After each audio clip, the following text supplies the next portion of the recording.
Just adjust this a little bit here. Good morning, everybody. It happens more often than I, like to admit. So how we doing? So I appreciate you all coming today and having me. I know we are all a part of the extended family together, and so I'm happy to be here with you all, being connected to the diocese. I'm going to take a few minutes and we're going to show a video that really gives you some context and some background as to who I am.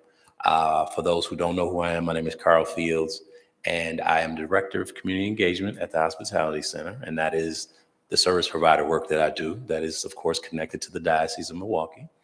I am also a community organizer, and so in that particular work is advocacy work and pushing for fair and humane treatment for all in terms of racial equity, in terms of justice, and in terms of everybody has a right to have dignity never taken from them. Amen. So once I show you this video, I'm going to talk for a few minutes, and then I'm going to do a PowerPoint and lay out to you some of the work that we've done. Go ahead, Jeff.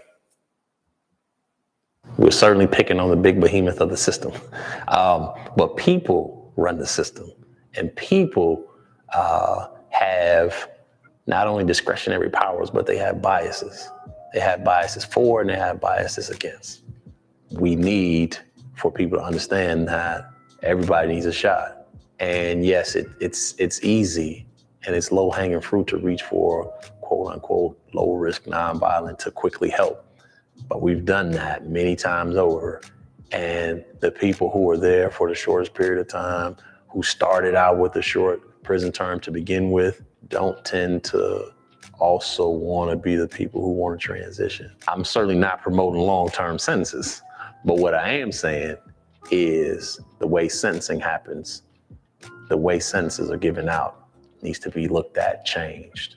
The way that we deal with a person based on one violent or one non-violent criteria piece needs to be changed, because when we lay over that, the fact that everybody gets a shot would change things completely, I believe. And I live my life out loud with that in mind, because I know a lot of guys for which, man, if they had a shot, they'd be right here with us doing this work. And a lot of this would change a lot more quickly than it is.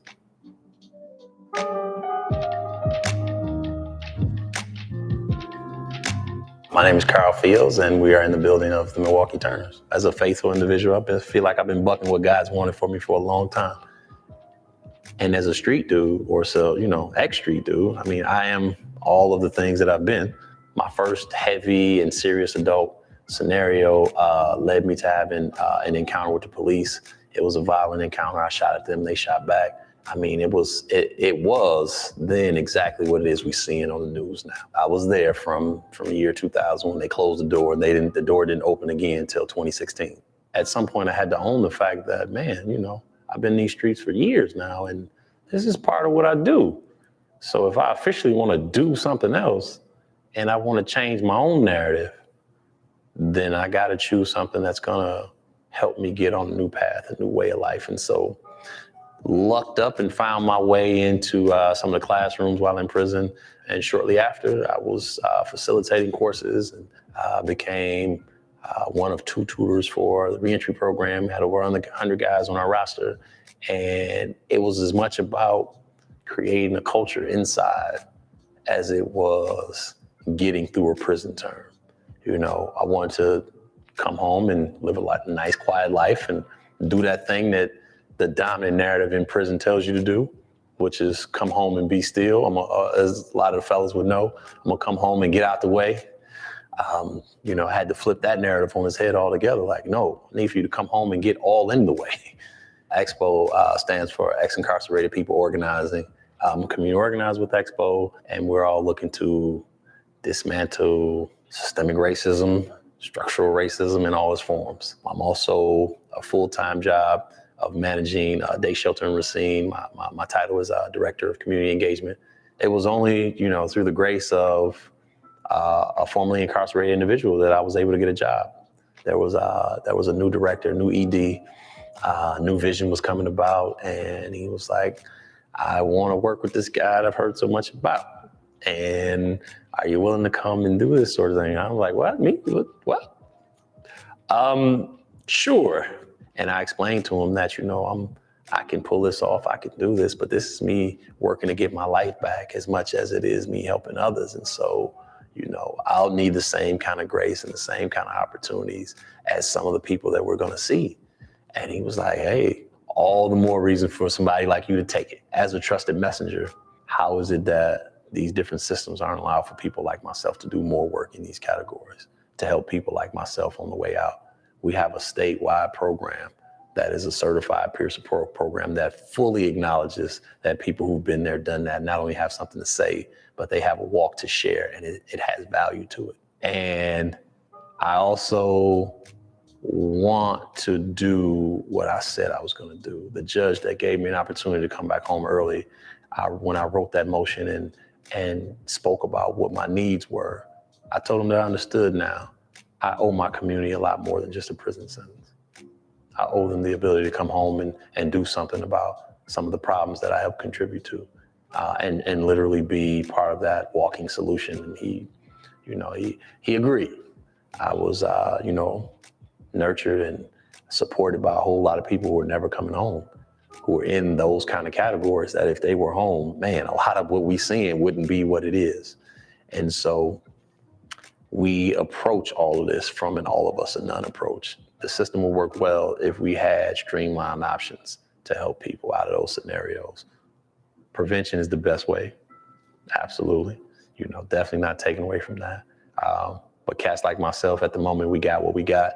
So we're trying to make the most of that, not simply the best of it, while we bring prevention and many more community blocks into this conversation.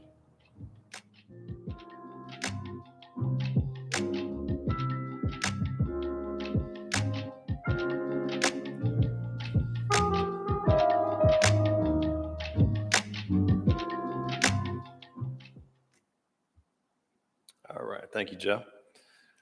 So that's a bit of a clip of my walk and my story and how Dr. Gondry. And how I got to where I am today.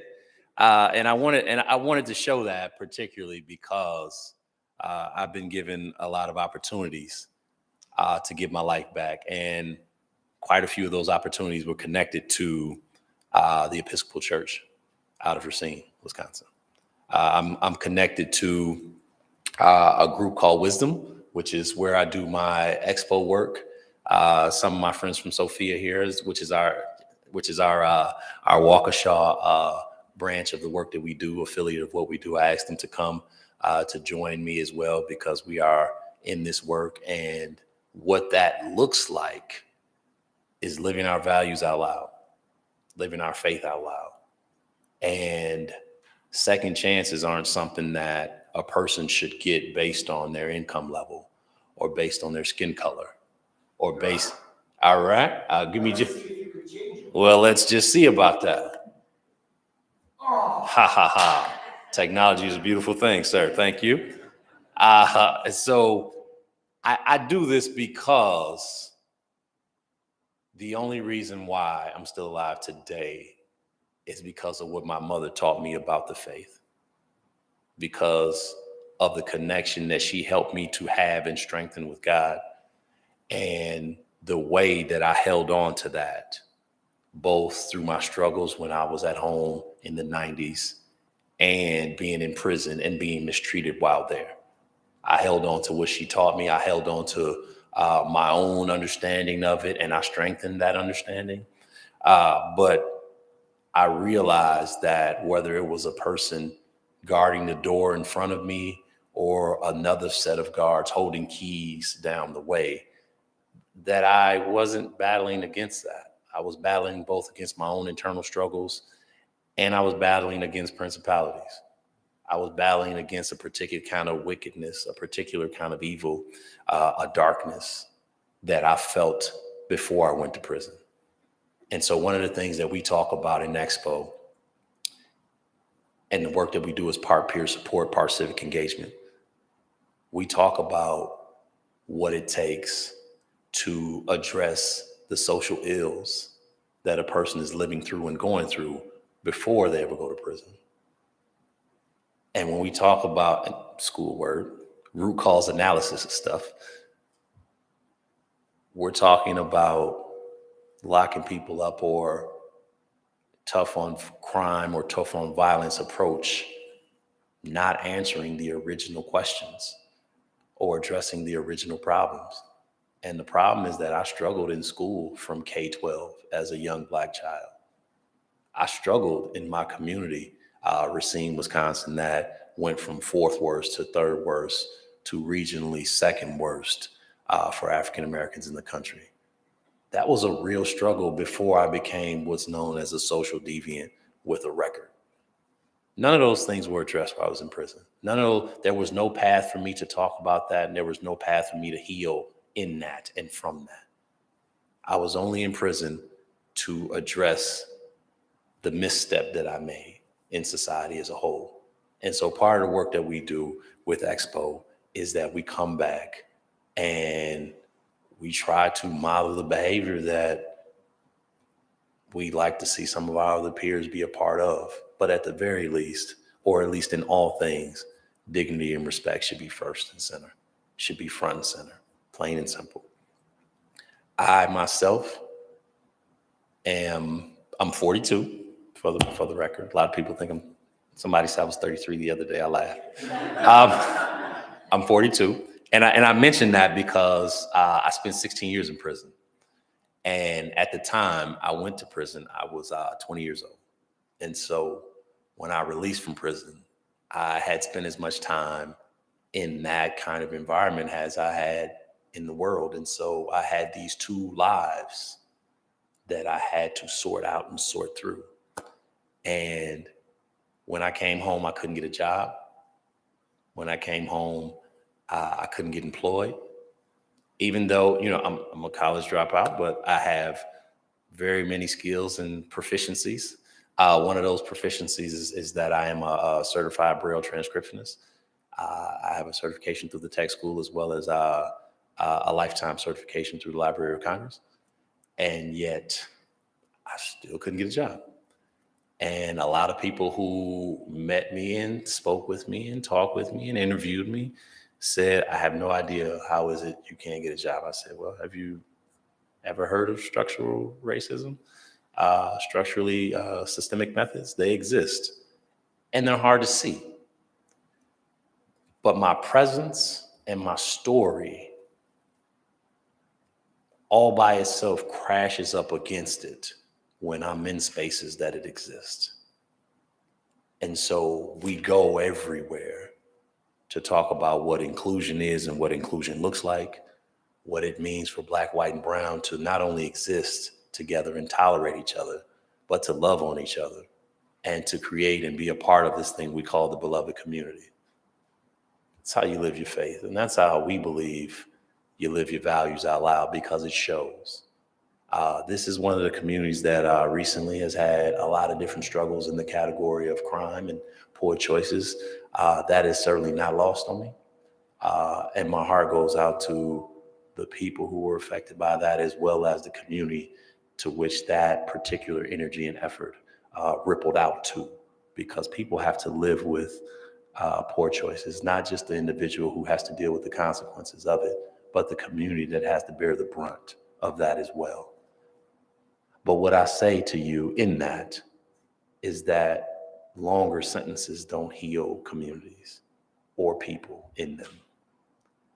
A restorative framework heals people, both the person who made poor choices as well as the community who either initially that person was part of, or the community that's going to receive that person when they come back.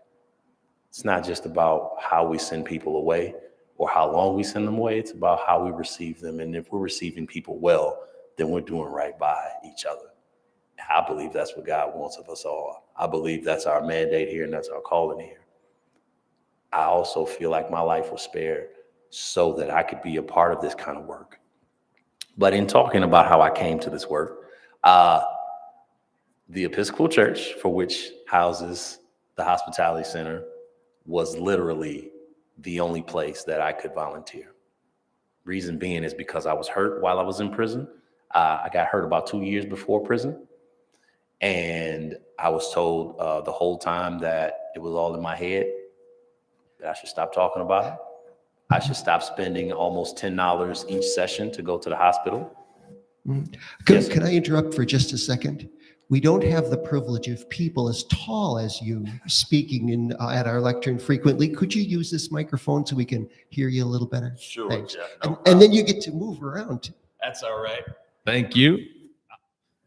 Is that better for the acoustics? Excellent. All right. Let me just turn that up like that. So in me getting injured in prison, what happened was that I took one of those infamous bus rides that you'll hear so much about. On the federal system, they fly people around the country, incarcerated people from one state to the next. In Wisconsin, it's all bus rides. And I took one of those infamous bus rides, several in fact, and when I got off the bus, I was injured. Turns out I had been stationary for too long and I had a pinched nerve slip disc, and it was horrendous. They told me it was not an issue, and so I had to live with that in prison, and I stayed in pain. I cried all the time. And all of this was because I wanted to do something ambitious. I had gotten my first vocation that I told you about, and the second vocation that I wanted to get was in forestry firefighting. I told myself that I was going to need all the options I could get when I released, because I knew that having what we would call that scarlet letter or that F on your report card would hold me back from a lot of different things, both seen and unseen. And so I wanted to equip myself with as many options as I could. And so after I got my certification from the Library of Congress, smiling and beaming all the way, I was ready to go elsewhere. And so I went all the way north up to Superior. And when I got off the bus, I was hurt. So they kicked me out of the program, so I couldn't do the forestry firefighting thing. And I also was part of an opportunity to leave prison early, which is called ERP or CIP. And you're probably familiar with those things as boot camp. Boot camp is what's called CIP. It's Challenge Incarceration Program, and ERP is the Earned Release Program. I mention these things because we've also been advocating for them statewide through a thing called TAD, or Treatment Alternatives and Diversions. That money puts resources into that category so that people can come out of prison sooner than later, so that it can operate as a release valve, so that there are some alternatives in our state, because our state no longer has what's called parole. That's not a thing anymore. I know it's been in the news, but it's for a very small amount of people. The prison system has 20,000+ people in it. Less than 2,000 are under that old parole system. So there's a short lesson about that. But with myself, I had to give up on two things in order to come home early. I had to give up on going to the doctor, because in minimum security, they don't have doctors. And you have to go off site. The 20-week program that I took required me missing less than 2 sessions, and the sessions were 5 days a week. And with back problems like I had, I needed to be at the doctor at least twice a week for the next 6 months. Couldn't do it. Had to give up on that. I also gave up on taking the medication because the drug treatment program says that no medication can be taken. So I had to give up on healing myself and getting my back in order to get home early. As soon as I got home early, I had to have emergency surgery because I had developed a blood clot in my leg and it was putting pressure on my spine. The doctors told me, either you let us cut you open and fix this, or you're going to be paralyzed or you're going to die. And all the doctors kept saying was, we have no idea how it got this bad.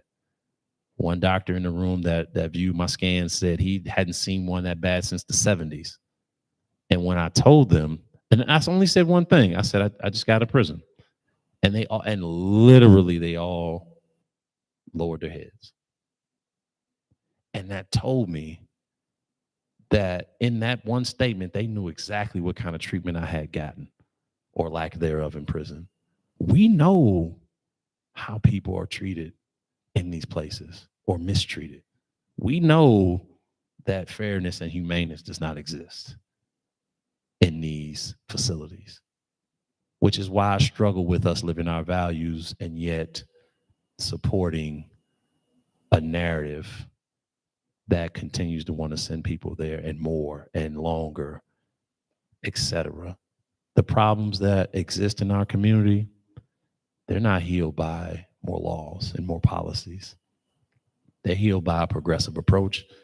They're healed by us, and they're healed by connecting with people. And we got to do more of that. And we absolutely have to acknowledge that when we have the ability to connect with people, are we doing something with that ability? Are we doing something with that blessing? I had surgery. I got my life. I was on a cane for almost a year. And while I was on the cane, I stayed connected with the hospitality center. And Father Seth Raymond came around. Him and I met. We talked. A few months after that, he said, I would like to see you come and be a part of this with me. I said, as the video said, this is new for me, but I could do it. And he said, well, I'll be honored if you come and help do this work with me. I said, absolutely. And I've been there ever since. And the reason why it's so important to me, because part of my story is that I lost my mother maybe 3 months or so before I went to prison. And when she died, she was homeless and she was struggling with addiction. And so I bring to my job into the profession the same kind of grace and the same kind of dignity and respect and effort that I wish she would have had, that somebody would have saw her and the personhood in her as she struggled on the streets. That's why I do this job. I do this job because I believe in equity and inclusion. And I also like to be with my people whenever I get the opportunity to. And so that's the short version of my story up to now. And what I'm going to show you here in the PowerPoint is a rundown of that particular sort of walk for somebody like me, somebody who is socially and legally in a certain status and in a certain category, but how those kinds of steps, they aren't automatic, they don't happen smoothly, and for the $1+ billion that we're spending on criminal justice in Wisconsin, we aren't getting a bang for our buck in a way that makes sense. So, all right. So my PowerPoint is called The Road Back, and a very smart colleague of mine designed it for me. I just, gave her the insights. So this particular circle or sphere represents the community and all of us in it. It represents, black, white, and brown. It represents all the different shades and colors. And ideally, it represents the beloved community that we all like to think we're a part of. This right here represents when a person makes a poor choice or a bad choice, or they make a mistake. A person is brought to the center of town to be judged. That is what court is. That is why they say state versus. I mean, it's a heavy burden when you're in a courtroom and they say the whole state is against you right now. It weighs on you. It really does.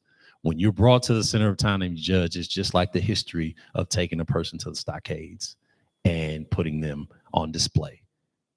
Honestly and actually, that's what court is. And when you're judged in the fashion that I'm speaking of, you're given that scarlet letter like I spoke about. A lot of us ex-knuckleheads call it the F on your report card, which means you failed. And when you are convicted, you are placed on the outskirts of town, whether that be actually or in this case, metaphorically, but the actual social status of being placed on the outskirts of town is that you're convicted, whether that be a misdemeanor or a felony, and now you have a social standing that says you've been knocked down a peg, which means a couple of different things. It doesn't necessarily mean you're dangerous. It doesn't necessarily mean that you can no longer be in society. It does mean that this is a matter of open record and this person can be seen differently. This person can be treated a certain way. That kind of treatment usually means mistreatment, unfortunately. And if a person is really messed up, then they're no longer placed on the outskirts of town, as we talked about, but they're placed in a second outer perimeter. That outer perimeter is prison, When a person goes to prison, they are placed 2 steps away from society. And that is powerful because we equate that to Las Vegas and what it means to take a person out to the desert in old Las Vegas fashion. We all know the stories of how Vegas was built. We all know the stories of back in the day how if a person cheated in gambling, they would be taken out to the desert and worked over and left to make their way back to town. And so that's why this imagery is there for that purpose. Now, the hard part to that, and where the shift comes in and the faith for me comes in, is making your way back from the desert to the city. We all know the story of Moses and his people. We all know the story of 40 days and 40 nights. We all know the story of what it means to make it from such a climate back to the city. What we talk about in here is that a person who has been to the outskirts, to the desert, has seen the most intense parts of the system, and they have also endured things that we would never imagine at taxpayer expense. Prison is supposed to be, and I wanted to reiterate that prison is supposed to be a loss of liberty, not a loss of humanity, not a loss of dignity and respect. You messed up, you lost your freedoms. Being mistreated in that scenario speaks to what we allow, and it speaks to the fact that a lot of things need to be changed in the system if you ever get a chance to see that or hear about it. All right. So this is where, in the extended 3-hour version of this, I start talking about how our current system aligns with some things from around the world that we have seen, like apartheid, like the South African system, where people are allowed to come back into the city. A person is allowed to come back in society and mingle with us. I myself have a history. I have a record. I have a convictions history online. And most people who have such a record are told by some jobs, okay, we will hire you, but we don't want you speaking about your record. We just want you to keep your head down and do the job. What that does is it forces a person like myself to hide in plain sight. Unfortunately, every community has people like myself in it. And I promise you that majority of those people are not able to speak their story out loud in the way that I am, because they work for an insurance company that if it was known they were hired, they'd be fired. They work for a bank that if it was known that they have a criminal past, then all of that socially unacceptable stigma would come up. So they have to live their life quietly. But what that creates is the inability for them to speak up when something isn't quite right, when they see misgivings, when they see injustice. I get to speak up because my record can't be used against me because I live it out loud. We ask and we try to both create a scenario where persons like myself can do that, but also that society can understand and embrace the fact that I am one who's been invested in at $35,000 to $45,000 a year for 16 years. I would think and I would hope that the community would want a return on that kind of investment. And so if we're going to continue to spend that kind of money, which I hope we don't, but if we do, we need to demand more of the system as well as more of the people like myself who have lived that kind of story. It's not one-sided. And part of that is what we call believing the lie. The lie is that it is totally on me if I make it or not. And it's not. Believing the lie is about, like the previous slide talked about, making my way from the desert back to the city. I'm never really allowed to make it back into the city. I'm only able to make it to the outskirts of the city, to that original outer perimeter where conviction histories people are. Why? Because no matter what happens, the system is still set up in a way that holds my record to my face. And it also holds my record up to anybody who might want to give me a chance, might want to work with me, might want to build community with me. And we all have examples of having seen it. We've all heard conversations about what that means. And my struggle is, how is that living our truth? How is that living our values? How is that in line when God talks about comforting those who are in prison? And I say prison because prison is incarceration and supervision is incarceration. When people are on parole, probation, like myself, I'm still under a form of incarceration. And again, how does the community, county by county, city by city, town by town, how do we get the most out of that scenario that we're paying oh so much for? To me, it's pretty straightforward. We demand more of ourselves, we demand more of our neighbors, and we demand more of the systems that we're paying so much for to achieve a certain result. Because if you take the term public safety and change that with public wellness, a whole bunch of different possibilities start happening. Ultimately, that's what we want. We want wellness, because who doesn't want a neighborhood that their kids can be in and be outside and play safe and not have to work? We all want that. But certain neighborhoods were built in ways that didn't allow for that from the start.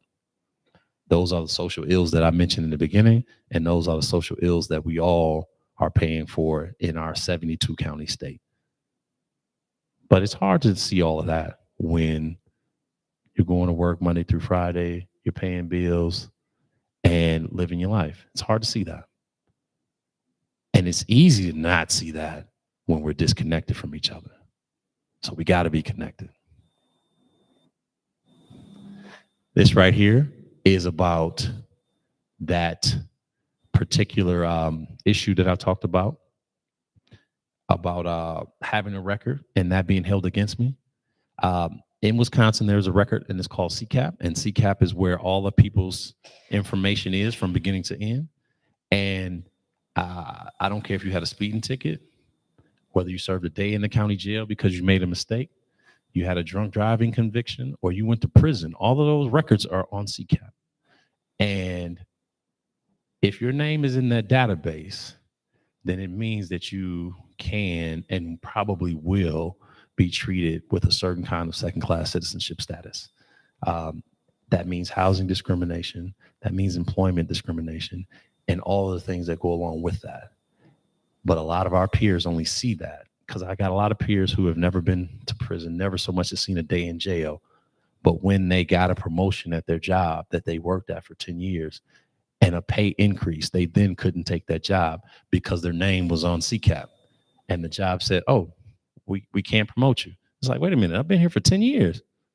I've overseen the new division. I made this work. Like, how is it that all of a sudden this paperwork from a mistake that I made 10 years ago, 20 years ago, sometimes 30 years ago, how is that being held against me now? Because that person still lived on the outer perimeter and they just didn't know it. They just didn't know it. I know it because I went to prison, because I come from the desert. So I know that I'm living on the outskirts, both because I have a record and because as a Black man, I encounter racism or things that appear to be racism all the time. But I also encounter good people who see it and speak out about it. And that's where the community inclusion part comes in. I've been with the church that I work in for a long time now. And we do some of the most inclusive work in our entire city. And all of the diocese supports the work that we do. So I'm happy to, in part be here with you today, but to also give you an update in the investment that you all have made, and to thank you for that, because it's not easy to invest in something you can't see. But the work that we do, we try to also model that in a way that we can export it to other communities as well. This community being one of them. And so this right here is the part that I talked about with what does it mean to be on probation and parole? What does it mean to be supervised by the system? This is one of the slides that we start getting into all this data about Wisconsin, and community corrections has 8 regions. Those regions have X amount of people in them, and How is that working well? Is it working well in your region or not?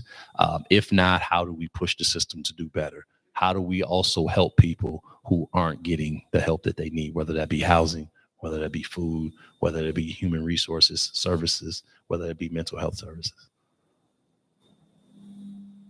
This is my favorite of all slides, and I wanted to hurry up and rush to this one. This shows the community and those outer perimeters. Why is this slide the most important slide to me? Because all three of these sections represent the community. But the centerpiece is the one that's only thought about and talked about as the community. We got to change that, because these groups of people in both categories usually can't vote and usually don't vote. Voting is one of the most powerful things there are, and it's one of the most pro-social behaviors a person can have. And when we talk about a person coming home and doing better, we have to at all times talk about this entire circle, the totality of all three, as the community. I'm not spoken about as a person in the community once it's known I have a record. Once it's known that I've been to prison, I'm knocked down a peg.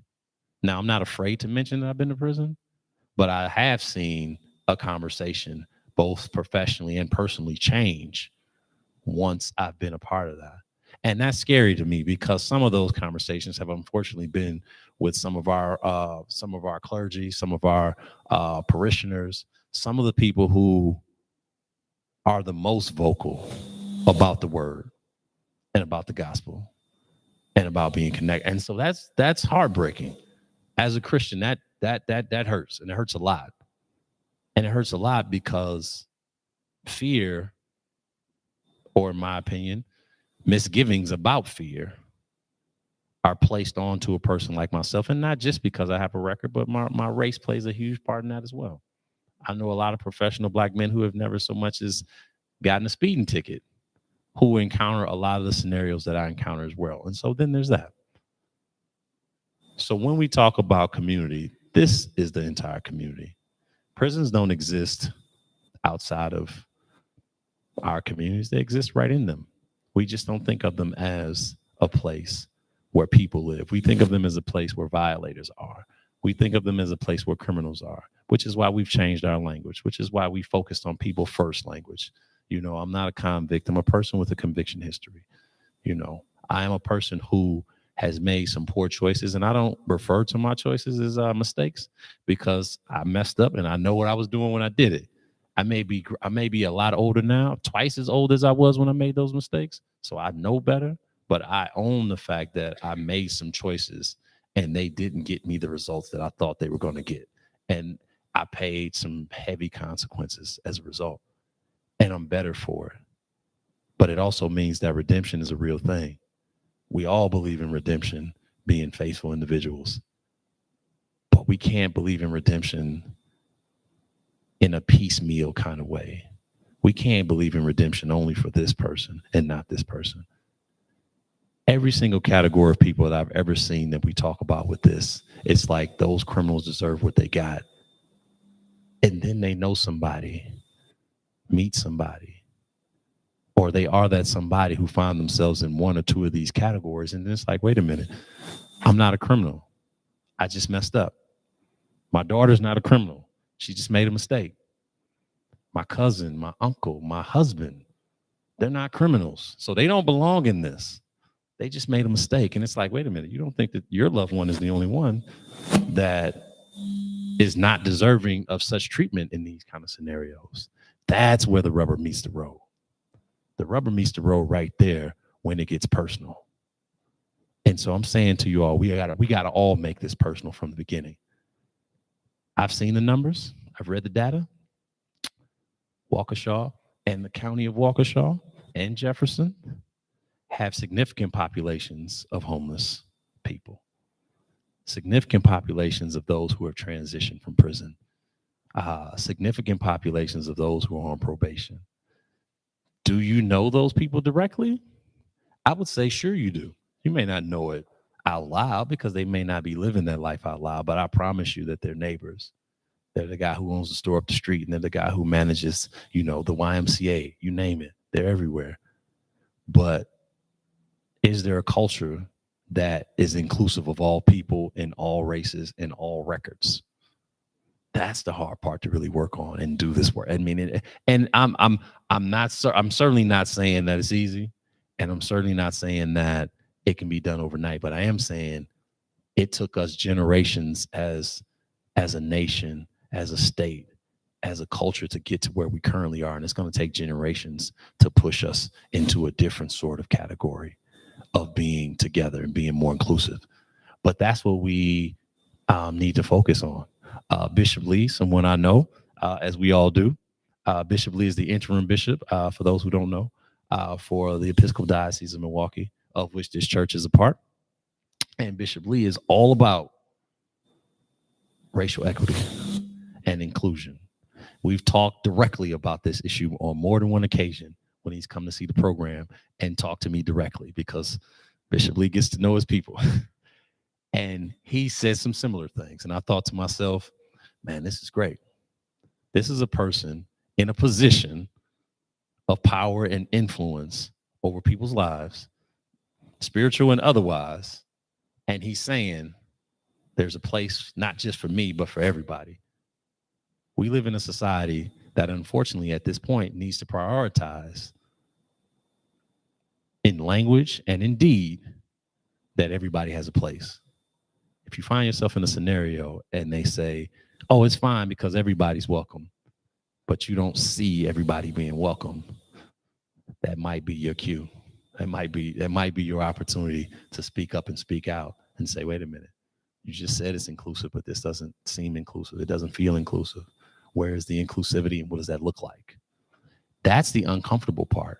And to anyone who's been to a diversity, equity, inclusion training or racial bias training, it talks all the time about what it means to be uncomfortable.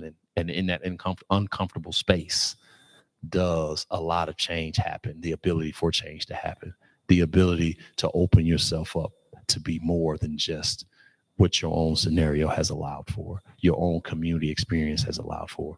Because if I only lived in the community experience that I was given, I couldn't be in a place like this because I wouldn't have the tools to, I wouldn't have that nurturing spirit. I wouldn't have that ability to see myself as part of a very blended and mixed beloved community. I would only see a lot of struggle. I would only see a lot of people that look like me. And I would only see both with my own eyes and in policy that I come from a neighborhood that has been mistreated economically, socially, and otherwise for one reason or another. All things that, we could affirm with a different PowerPoint at a different time for that. So this right here simply talks about what's the goal of supervision. And it is to make sure that, people have been received in the community and that the community is safe, et cetera. We believe in our state that supervision is much too long. All the data says that after 2 or 3 years, if a person hasn't made a mistake, hasn't recidivated, hasn't messed up, that the likelihood of them messing up is very, very low. And yet we still hold people. Other states release people after 2 or 3 years. I don't care what kind of probation sentence they have. After 2 to 3 years, they release them. Wisconsin is not one of those places. Wisconsin is behind, unfortunately, in a lot of different ways. And so with my group Expo, we do a lot of that kind of work. But we also do a lot of this work in connecting people. And discharge. What does it mean to discharge? This is another slide where we get heavy into data. This is another slide where we get heavy into what it means to be uncoupled from the system and who is really uncoupled from the system. We do not have a scenario in our state where once you're discharged from the system, that your name record is removed from that database that I talked about, which is CCAP.